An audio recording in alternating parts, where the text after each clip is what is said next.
Imagine this. You are just a normal person.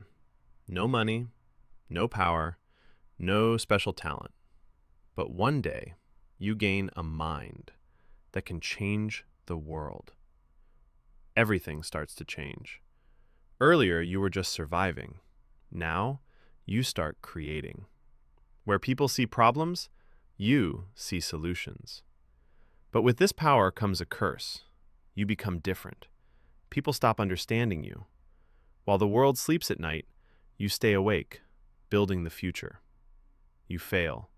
People laugh at you, but you don't stop. And then, one day, everything changes.